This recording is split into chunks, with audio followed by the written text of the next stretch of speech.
পঞ্চমী তিথিতে আইআইটি বম্বেতে আয়োজিত সাংস্কৃতিক সন্ধ্যায় আপনাদের সকলকে স্বাগত জানাই। আজ বাঙালির বহু প্রতীক্ষিত সরস্বতী পুজো।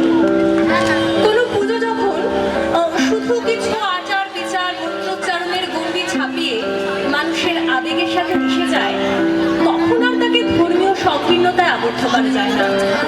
সরস্বতী পুজো এমনই একটি পুজো যেখানে আস্তিক নাস্তিক নির্বিশেষে ৮ থেকে ৮০ আমরা যে যার মতো করে একাত্ম হয়ে যাই।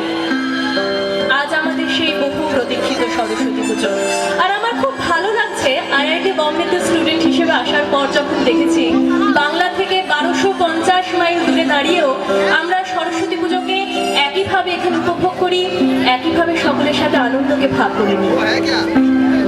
দেবী সরস্বতী শুধু জ্ঞান ও বিদ্যার দেবী নন, সঙ্গীত, নৃত্য এবং যে কোনো শিল্পকলারও দেবী।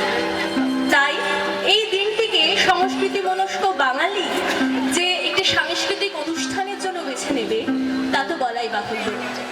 প্রতি বছরের মতো এবছরেও আমরা একটি সাংস্কৃতিক অনুষ্ঠান আয়োজন করেছি।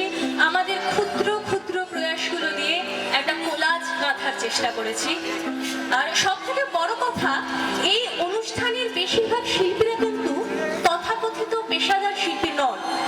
আমাদের 10টা 5টার 8 পৌড়ে ব্যস্ত জীবনের মধ্যে যে সুপ্ত প্রতিভাগুলো নিজের অজান্তেই চাপা পড়ে যায়, এই সরস্বতী পুজোর আগে রিহার্সাল দিয়ে আমরা সেগুলোকে ফিরে পেয়েছি এবং রিহার্সালের সময় আমরা অসাধারণ আনন্দ পেয়েছি। সেই আনন্দকেই আজকে আমরা আপনাদের সাথে ভাগ করে নেব। শুরু হচ্ছে আমাদের অনুষ্ঠান। আমি এটুকু বলতে পারি, আমাদের অনুষ্ঠানে পেশাদারিত্ব কম, আন্তরিকতা অনেক বেশি।